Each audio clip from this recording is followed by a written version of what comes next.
Hello, good morning sa lahat ng mga nanood sa amin ngayon. Ngayong umaga ay kumusta po kayo? Kung saan kayo ngayon?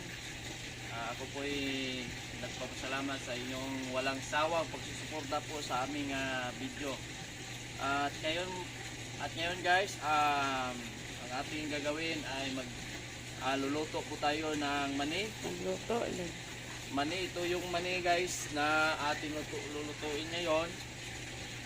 Ang ating lulutuin ay kutid, peanut kutid, yung ating ilagay yung kalamay. Ito may kalamay na tayo at saka mayroon tayong tubig.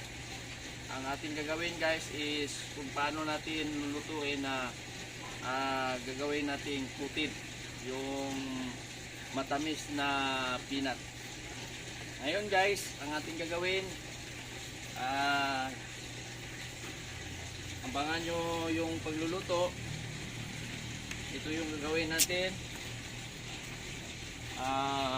Mayroon tayo ditong kawali. Yan.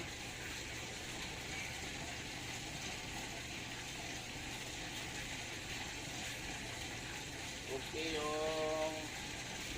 yung tubig. Yan, lagyan natin ng konting tubig. At saka yung kalamay. Kailangan ang gagamitin natin is yung white na sugar para hindi siya masyadong maitim. Yan, ilagay natin dito. At saka lagyan natin ng konting brown sugar para mag-blend yung kulay niya. Yan.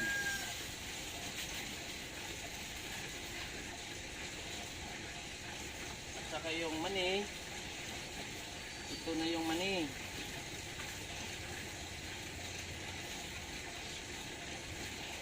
Lalagay natin ditong mani. Yan guys. May mani na siya.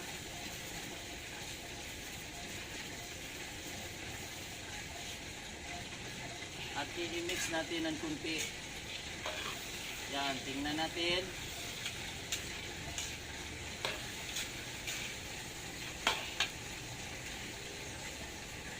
Bukan tayo ng kunting tubig.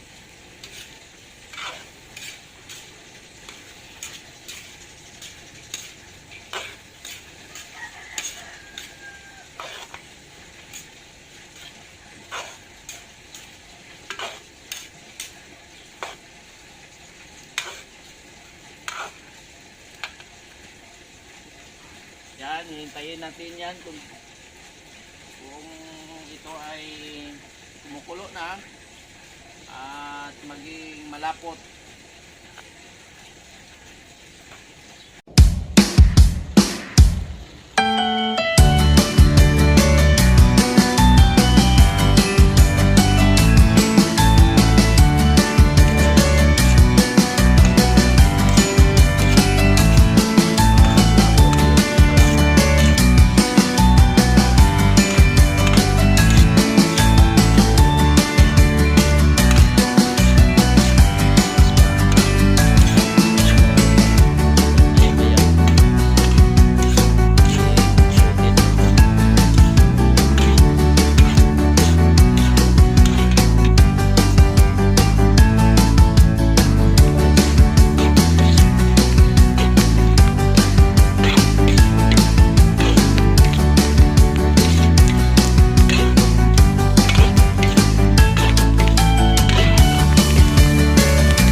guys, ready na yung paninda natin.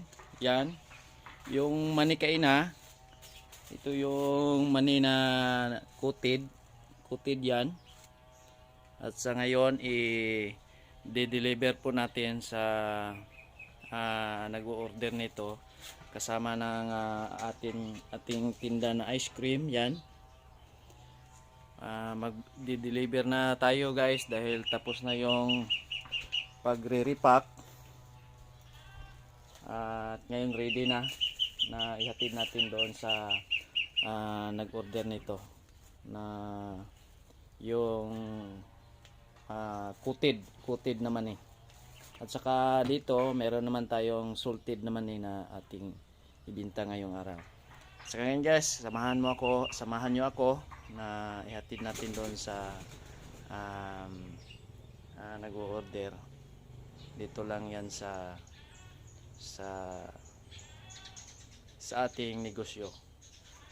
At may kasabihan nga, matuto at magkaroon ng negosyo. Okay, dito lang yan sa proud to be Pinoy.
Hello, ayan po guys, tapos na po tayo nag-deliver. Pang Buhay na Mano po ngayong umaga ay naka 400 po tayo. Dahil po sa mani na dineliver natin, malaking bagay na po ito sa pang-araw-araw na gastusin. At saka yung kapital natin is 200 po. 200 po ang kapital natin at nabinta po natin ng 400. Mayroon po tayong 200 na pangbili po natin ng pangailangan po araw-araw. Pangbigas, pangulam, okay na. Meron na tayong pangbigas, pangulam at saka kung ano yung mga gastusin natin sa loob ng bahay. Yun guys, salamat po sa lahat ng nagsubaybay sa amin ngayong umaga, sa walang sawa po na panonood sa aming video at sa aming mga subscriber and mga followers. Salamat po sa inyong lahat. At i-share na lang i-share po ninyo at para ma-bless po ang iba. Baka meron pong iba dyan na gusto na magnegosyo kahit kunti po, malaking tulong na po yan sa inyo kung paano po magluto ng mani, may coated at saka salted. At salamat po sa inyong pagpanood. I-share na lang po at comments at follow na rin po sa amin mga video. Salamat and God bless you all. Sa susunod naman po na mga video, kita-kita po tayo sa susunod. Dito lang po yan sa Matuto at Magkanegosyo, proud to be Pinoy.